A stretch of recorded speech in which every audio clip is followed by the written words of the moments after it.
tu es passé de 7 000 $ de chiffre d'affaires à 11 000 $, de 50 clients à plus de 70 clients. Avant, mon chiffre d'affaires, il était relativement instable. Pareil, j'avais un petit peu une problématique au niveau de mes formules, de l'engagement. Tu avais calculé il y a quelques temps, plus 35 nouveaux clients depuis le début du mois.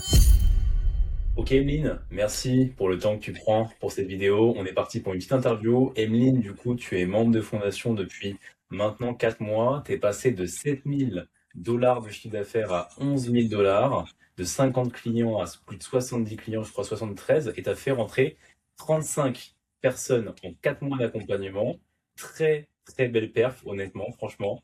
D'ailleurs, tu as fait plus de clients que moi-même, comme je t'avais dit par message à mon prime à l'époque, quand j'étais coach fitness, donc vraiment très belle perf.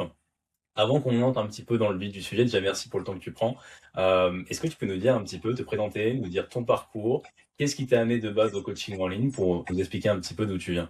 Bah, du coup, moi, c'est Emeline, j'ai 24 ans. Ça fait 2 ans que je fais le coaching en ligne.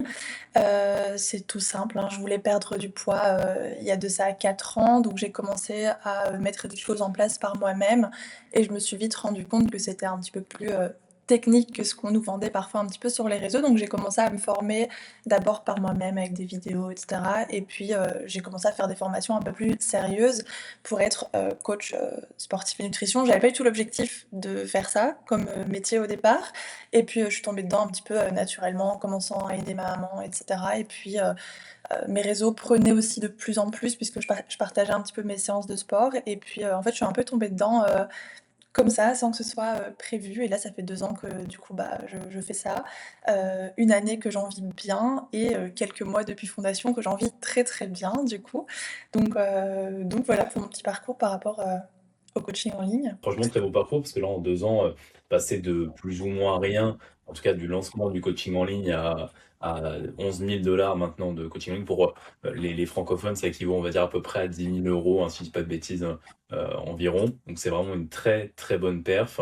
Donc en plus, ça fait une très bonne évolution depuis. Est-ce que tu peux justement nous expliquer pourquoi est-ce que tu as décidé de rejoindre Fondation? Parce que finalement, avant Fondation, tu avais quand même un business qui tournait, mais qui, je crois, stagnait pas mal. Tu étais un peu dans une phase un petit peu de stabilisation. Est-ce que tu peux nous expliquer pourquoi est-ce que tu as décidé de nous rejoindre et où est-ce que tu en étais avant de nous rejoindre?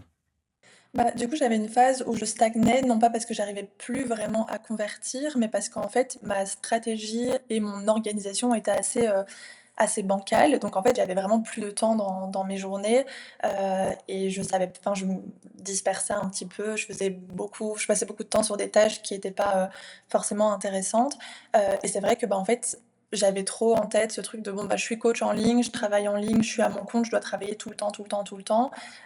Donc bah, j'acceptais un petit peu ça, sauf que, bah, c'était plus, viable à terme évidemment de travailler, de trop et donc moi j'avais vraiment besoin d'aide pour avoir vraiment une stratégie pour pouvoir faire tourner mon business sans être 24 sur 24, 7 sur 7 dedans et potentiellement pouvoir prendre plus de personnes. Parce qu'en fait, j'étais bloquée à 50 et je comprenais pas comment je pouvais prendre plus et puis je me rappelle, on avait fait un call ensemble, le tout premier où tu m'avais dit: «Non mais tu peux monter jusqu'à 70 voire 80 voire même parfois plus». Hem et j'y croyais pas, je pensais pas ça possible, donc j'avais vraiment besoin d'aide au niveau de mon organisation et le gros problème, je pense, quand on est coach en ligne et qu'on est à son compte, c'est que, bah, on n'a pas de collègues. On est vraiment livré à nous-mêmes, donc on doit se faire un petit peu son expérience et moi, j'avais vraiment besoin, que pendant quelques mois, quelqu'un me tienne par la main et me dise: «OK, là, c'est bien, là, c'est pas bien» et puis bon, bah, l'objectif, c'était aussi de pouvoir prendre autant de personnes que possible. J'ai quand même une certaine communauté sur, Instagram. J'avais beaucoup de demandes, mais j'arrivais pas toujours à optimiser, bah, tout ce qu'il fallait pour prendre plus de personnes et là, ça a vraiment, tout changé. Clairement. Et c'est vrai que toi, tu étais dans une phase qui est une phase que je vois assez régulièrement sur les personnes qui sont justement un minimum avancées, comme tu l'étais du coup avant de nous rejoindre. Tu avais un bon chiffre, tu avais quand même pas mal de clients juste à te stabiliser parce que justement, tu avais atteint, on va dire, un seuil de gestion de clients par rapport à toi, comment tu vivais à l'époque, tu vois. Ce qui t'a amené justement à ce moment-là bah, à avoir l'impression que tu pouvais plus faire rentrer de personnes. Et ce qu'on a fait en priorité, je me souviens, c'est qu'on a revu la façon dont tu délivrais ton offre. Je me souviens que tu faisais beaucoup, beaucoup de choses en interne. Je crois que tu faisais des recettes toutes les semaines, etc. Alors qu'en fait, on a du coup revu un peu ça, ce qui était en soi une bonne idée de faire des recettes, etc. Mais du coup, on en a fait, on a revu ton offre de sorte, alors tu vas nous expliquer un petit peu précisément ce qu'on a fait, mais de sorte à ce que du coup tu puisses regagner du temps tout en ayant limite une meilleure délivrabilité Par conséquent, est-ce que tu pourrais nous expliquer limite ce qu'on a changé dans ton offre pour que les gens puissent comprendre?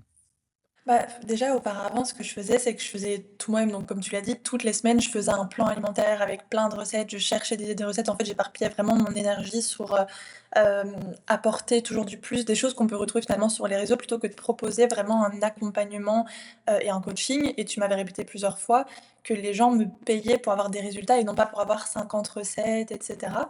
Et ça, c'est un truc que je comprenais pas. Moi, je pensais vraiment qu'il fallait que je donne tout, toute mon énergie, toutes les recettes que j'avais pour avoir, des coachés. Et là, j'ai complètement, décentré, je vais dire, mon attention dans le sens où je me suis dit: «OK, l'objectif, c'est que mes coachés arrivent d'un point A à un point B et pas d'avoir tout ce qu'il y a autour». Sauf qu'avant, moi, je pensais plus à: «OK, il faut que j'apporte de la valeur plus que, leur apporter des résultats», même si c'était aussi, l'objectif. Donc on a vraiment changé ça, principalement. Et puis bon, bah, de fil en aiguille, ça a déclenché pas mal de choses où j'ai pu avoir plus de temps pour moi, plus de clients, plus de revenus et du coup, bah, vivre mieux. C'est vrai que tu es tombé aussi dans un piège, et c'est un piège que je vois régulièrement pour les personnes qui, comme toi, ont vraiment envie de bien faire, c'est ce besoin de vouloir tout le temps en faire plus, plus, plus, plus, plus. Parce qu'en fait, on pourrait se dire qu'au niveau du coaching, tu vois, on pourrait toujours aller faire plus. Tu pourrais très bien appeler tes clients tous les jours, tu vois, dans l'absolu. Tu pourrais très bien envoyer un message tous les jours à tes clients. Enfin, tu vois, on peut toujours pousser le truc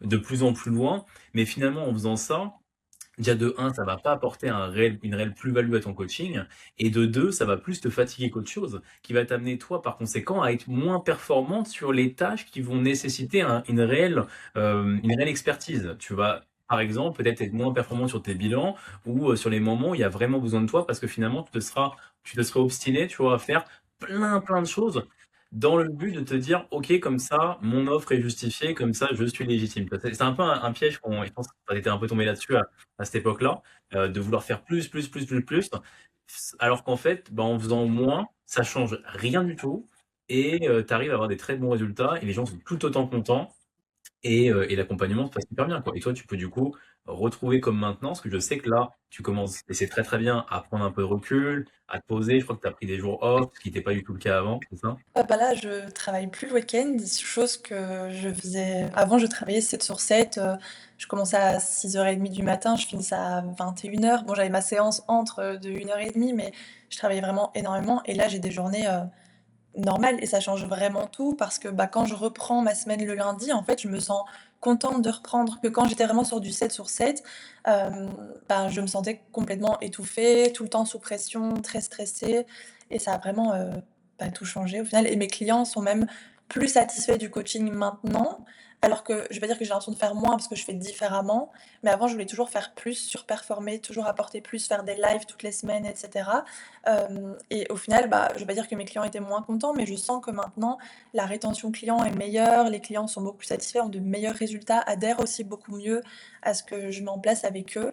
Donc ça a tout changé. Oui, clairement, mais là, c'est sûr que c'est aussi, c'est important aussi de souligner ça, c'est que toi, tu as été justement la première phase, tu l'as très bien fait, que le fait de bosser 7 sur 7 ou 6 sur 7. Moi, je conseille souvent 6 sur 7 au début, tu vois, pour justement, bah, construire les fondations ultra solides. Toi, maintenant, tu as passé un palier, le mentoring était un petit peu différent avec toi de ce qu'il a pu être, de ce que j'ai pu faire, tu vois, avec d'autres personnes qui, des fois, commencent de zéro ou juste avec une dizaine de clients, tu vois. Et forcément, on n'a pas mis en place les mêmes actions et la même énergie au même endroit, tu vois. Toi, moi, avec toi, mon goal, c'était principalement de te faire amener justement à lâcher prise, faire moins, mais faire mieux et te concentrer sur des actions qui réellement avaient un vrai levier pour toi, pour ton bien-être et pour du coup ton business, tu vois. Et du coup, bah là, on y arrive, c'est cool. Et l'objectif, c'est justement de se dire qu'il y a des phases enfin, il y a des actions qui sont liées à chaque phase du business. La première phase, on va caricaturer entre 0 et 5000, c'est en gros bah, de grind comme un porc, enfin d'y aller tout le temps, tu vois, et de se donner à fond comme tu l'as fait très bien pendant une période. Il y a une phase où finalement, bah, quand les clients sont déjà là et quand les actions sont déjà présentes, il n'y a plus besoin de faire autant d'actions qu'au tout début. L'objectif, c'est d'utiliser peut-être d'autres leviers, d'autres façons de faire pour justement se concentrer sur l'essentiel. Toi, tu avais du coup réussi à créer une bonne communauté sur Instagram, ce qui fait qu'on s'est concentré sur certaines tâches. On n'a pas fait de prospection. On a juste mis en place une trame de story, une trame de post qui justement me permettait de converser, parce que du coup, pareil, vous tombez sur le truc de vouloir performer au niveau du contenu plutôt que performer au niveau de l'acquisition client. Est-ce que tu peux nous dire un petit peu, nous expliquer un peu la vision que tu avais peut-être au niveau du contenu avant de nous rejoindre et au niveau de la strat contenu de manière générale comparativement à maintenant? C'est-à-dire qu'avant, moi, je confondais complètement abonnés, likes, interactions et clients. Pour moi, c'était la même chose. Si j'avais beaucoup de likes, beaucoup, d'engagement, beaucoup d'abonnés et cetera, bah, j'allais forcément avoir beaucoup de clients. J'ai vite compris que, bah, c'était pas le cas, en fait. Avoir des clients et avoir des likes, des abonnés, c'est 2 choses distinctes, parce que je pense qu'il y a des personnes, certainement dans le mentoring, qui ont pas tant d'abonnés que ça et qui en vivent, très, très bien. Et en fait, bah, moi, j'étais vraiment trop axée sur, contenu d'influenceuse, si je peux dire, plutôt que vraiment délivrer de la valeur et montrer mes compétences de coach. Et bon, je pense que tu t'en rappelles, c'était vraiment une très grosse sortie de zone de confort pour moi de me poser et d'apporter vraiment bah, un peu mon œil expert sur différentes thématiques. Et au final, bon, on prend très vite la main, mais je pense que c'est ça aussi qui est intéressant avec le mentoring, c'est de nous inciter un petit peu à sortir de notre zone de confort, parce que pour moi, faire un face cam avant, c'était absolument impossible parce que j'avais pas l'habitude de faire ça. Mais tu m'as guidée progressivement, bah, avec, ton équipe, aussi, je pense à Lucas qui nous guide aussi, pas mal à ce niveau-là, où progressivement, bah, on commence à trouver un petit peu ce avec quoi on est le plus à l'aise. Et maintenant, je pense que quand on arrive vraiment sur mon profil, on se dit: «OK, Emeline, elle est coach, elle est pas influenceuse», alors qu'avant, bon, bah, là, j'avais aussi une collaboration, bon, j'y ai mis un terme, je sais pas si on en avait parlé, mais j'ai complètement mis un terme à ça parce que j'étais vraiment focus, sur ce truc de: «Bon, bah, OK, les collabs, ça reste aussi, allez, des de l'argent supplémentaire», mais au final, bon, bah, ça dévie complètement, en fait, le contenu qu'on est censé faire. Et je m'y retrouvais pas. Là, maintenant, je j'arrive à avoir un bon équilibre, toujours parler un petit peu de ma vie parce que les gens aiment bien ça, montrer un petit peu mes séances et cetera, mais surtout, bah, montrer que je peux les aider. Ça, c'est la prio et c'est ça qui a vraiment tout changé aussi avec le mentoring, parce que je pense que si j'avais pas fait le mentoring, je serais toujours, coincée un petit peu dans cette case d'influenceuse en quête de collaboration et cetera. Donc voilà. Et c'est normal parce que c'est aussi ce qu'on voit tout le temps sur les réseaux, c'est-à-dire que beaucoup de personnes mettent en avant les collaborations avec les marques comme une réussite absolue, alors qu'en fait, pour vous dire un truc, les coachs qui nous écoutent, c'est que vous êtes juste un canal d'acquisition pour la marque. Il n'y a pas d'honneur à être dans une marque, tu sais, à collaborer avec une marque, genre, c'était juste un canal, tu vois. Et il y a beaucoup de coachs qui forcément, et moi j'étais le premier quand j'étais coach fitness, j'avais fait aussi des collaborations à l'époque. Mais en réalité, parce que forcément, ce qui se passe quand tu te fais appeler par une marque de compléments ou par une marque de vêtements, t'as l'impression d'être unique, t'as l'impression que, ah, ils m'ont choisi. Non, non, mais ils ont envoyé en fait 50 DM avant à toutes les autres coachs de ta niche. T'es juste, bah, l'un parmi tant d'autres. Ils ont rien à perdre à te prendre dans leur brain, à condition que tu respectes, on va dire, les règles de base. Donc, en réalité, tu as bien fait de mettre fin à la marque, enfin, à la collaboration avec eux, dans la mesure où tu as un business qui tourne très bien. Et ton business, enfin, c'est super important, tu vois, de se concentrer uniquement sur une seule chose, sur un seul et unique business, le faire bien tourner et ne pas s'éparpiller avec d'autres choses. Déjà, par rapport ne serait-ce qu'à ta brand, à comment les gens te perçoivent, s'ils te perçoivent comme Emeline, la coach, et pas Emeline, la personne qui est aussi égérie de telle ou telle marque, en gros, à partir du moment où t'es pas égérie de Gymshark, pour moi, il n'y a aucun intérêt à être égérie de quelque chose, tu vois, selon moi. Après, voilà, ça reste mon avis perso, mais dans l'absolu, tu vois, tant que la marque te met pas en avant, autant rester sur son propre business et ne pas aller plus loin que ça. Donc très bien. Et si on peut justement faire un point par rapport aux résultats que tu as eu, quels sont tes résultats là, après 4 mois de fondation? Où est-ce que tu en étais avant, d'un point de vue client, d'un point de vue chiffre d'affaires, comparativement à maintenant? Bah, déjà, la grande différence avant vraiment de parler d'un chiffre d'affaires avant à un chiffre d'affaires maintenant, c'est qu'avant, mon chiffre d'affaires, il était relativement instable. Bah, pareil, j'avais un petit peu une problématique au niveau de mes formules, de l'engagement. Voilà, je mettais pas d'engagement, c'était un petit peu on arrêtait quand on voulait. Donc c'est vrai que j'avais des mois où ça allait être bien, et puis le mois d'après, ça allait être un peu plus. C'était un mois un peu creux, comme on en a souvent dans le coaching en ligne et dans chaque business. Bah, du coup, mes revenus étaient assez instables et donc c'était un stress un peu inutile que maintenant, j'arrive vraiment à visualiser sur plusieurs mois à l'avance combien, je vais gagner, et puis après ça ajoute, potentiellement les nouveaux, coachés. Mais sinon moi j'étais, aux alentours des 50, clients, auparavant. Là aujourd'hui je suis à 70, 70, 70, c'est comme ça qu'on dit? 70, 73. Et du coup je suis passée de, environ 6 000 à 7 000 $ de chiffre d'affaires à là, 11 000, le plus haut que j'ai fait, donc voilà. Très solide, très, très solide. Et tu as fait du coup en tout, tu avais calculé il y a quelque temps, plus 35 nouveaux clients Ouais, depuis le début du ouais, mois. ouais. Qu'est-ce qui a été pour toi le plus gros changement, on va dire, dans l'accompagnement par rapport aux actions que tu as mis en place? Qu'est-ce qui a été, selon toi, le plus gros levier pour te faire avoir autant de nouveaux clients et pour te faire passer vraiment du palier de 6 000 en gros, 5 6 000 à 11 000? Ben, c'est vraiment la stratégie qui tournait autour d'Instagram, hein, que ce soit les posts, que ce soit les stories et que ce soit aussi, les interactions par message. Moi, avant, c'était vraiment je me levais un matin, je me disais: «Bon, aujourd'hui, c'est le jour où je traite mes messages». Mais j'avais vraiment aucune organisation et je sais qu'il y a certainement encore plein de messages d'il y a 6, 7, 8 mois qui sont perdus, dans mon Instagram parce que j'avais aucune, stratégie, aucune organisation. Tandis que là, bah, on avait enfin, au début du mentoring, on revoit toujours un petit peu notre calendrier, notre agenda, on va dire, et où on sait ce qu'on doit plus ou moins mettre en fonction du profil de chaque personne. Moi, j'ai vraiment un bloc où je sais que tel jour, telle heure, bah, c'est, je traite mes messages Instagram, où je sais ce que je dois faire et donc tous les jours, mes messages sont traités et donc ça a été une grosse différence. La prospection aussi, j'avais aucune, notion, de prospection auparavant.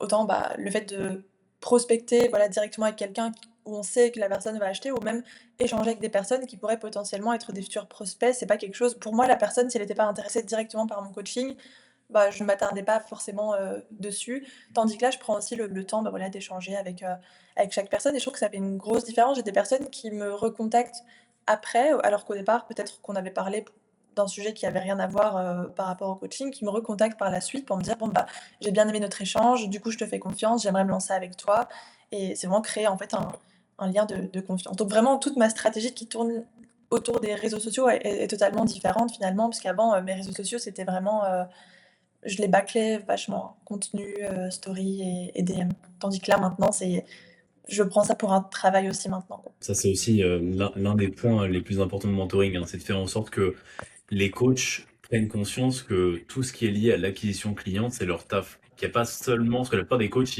ils prennent très bien au sérieux la délivrabilité, le fait de coacher, mais il faut aussi prendre conscience que bah, on n'est pas dans le pays des bisounours, et que bah, si on veut vivre, il faut acquérir encore de nouveaux clients, et donc la conséquence est que bah, il faut considérer également l'acquisition client comme, bah, comme son taf, quoi. Toutes les actions qui sont autour, c'est ton taf. Et il y avait aussi un truc que tu faisais pas avant, tu faisais pas d'appel de vente. Ouais, j'en fais toujours pas énormément, honnêtement, parce que c'est pas trop ma façon de fonctionner.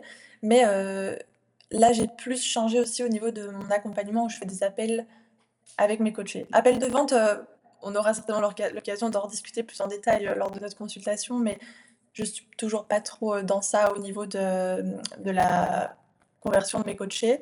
Mais, j'en mets en place de temps en temps et ça m'aide, certaines fois, oui. Ouais, on en reparlera en one-one. On en Ouais, reparlera en oui. one. Mais Je suis alors, pas l'exemple pour ne pas ça. t'inspirer voilà, à ne pas t'inspirer d'Emeline ici, mais t'en as fait un peu plus, on va dire, je crois que quand on avait commencé, t'en faisais vraiment pas, je crois que t'en avais même Ah non, jamais non, j'en faisais fait. vraiment On zéro avait avant. commencé. Ouais, ouais. Ouais.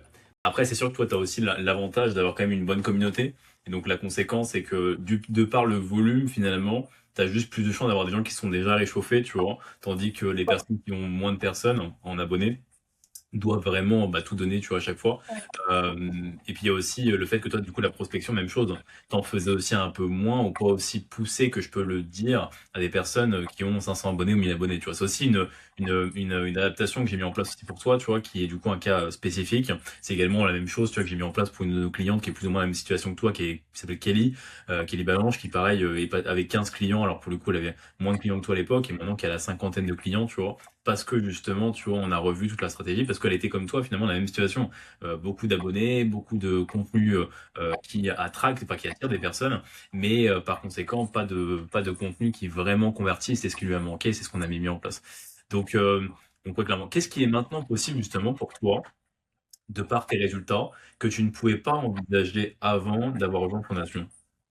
Tu veux dire, en règle générale ou que par rapport à mon business? En règle générale, si, alors par rapport à ce que tu as pu mettre en place, bien sûr, est-ce qu'il y a des choses, tu vois, qui sont maintenant possibles pour toi d'un point de vue action ou d'un point de vue non-action? Moi, je pense à des week-ends que tu prends maintenant, par exemple, tu vois, sans vouloir t'aiguiller vers la réponse, mais voilà, qu'est-ce qui est possible pour toi qui n'était pas avant? Bah, déjà, moi, j'ai appris par rapport plus au business, c'est vraiment à déléguer certaines tâches. Au départ, pour moi, c'était vraiment pas possible et je voulais vraiment tout faire par moi-même. Donc là, j'ai vraiment réussi à déléguer, notamment par rapport au montage vidéo. Donc j'ai déjà ça, en moins qui me libère pas mal de temps parce qu'en fait, pour moi, je comprenais vraiment pas comment je pouvais déléguer quelque chose qui était censé être fait par moi. J'arrivais pas vraiment à switcher ça dans mon cerveau et au final, je me suis rendu compte, bah, ça, je pense aussi qui m'a permis d'avoir, plus de coacher et aussi de temps pour moi, de déléguer vraiment, plusieurs heures de travail et puis, bah, la grosse différence, je me répète, mais c'est vraiment le temps pour moi. J'en avais vraiment pas auparavant et j'avais vraiment pas de vie sociale. Je faisais rien de ma vie à part m'entraîner, manger, travailler. C'était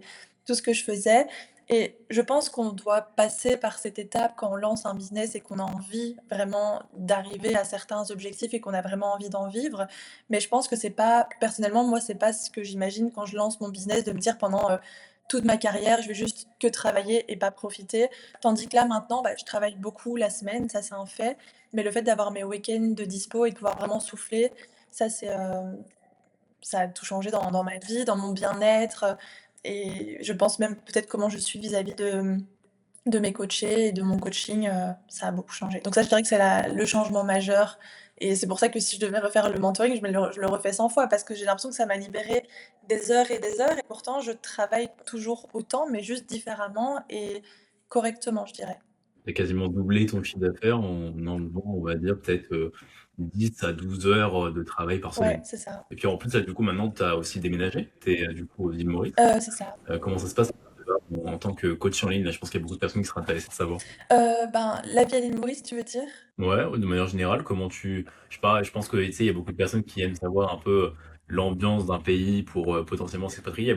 Il y a beaucoup de coachs qui recherchent un peu ça, hein, la liberté. Toi, maintenant, tu fais ce que tu veux. Tu étais aux États-Unis pendant une période Ouais.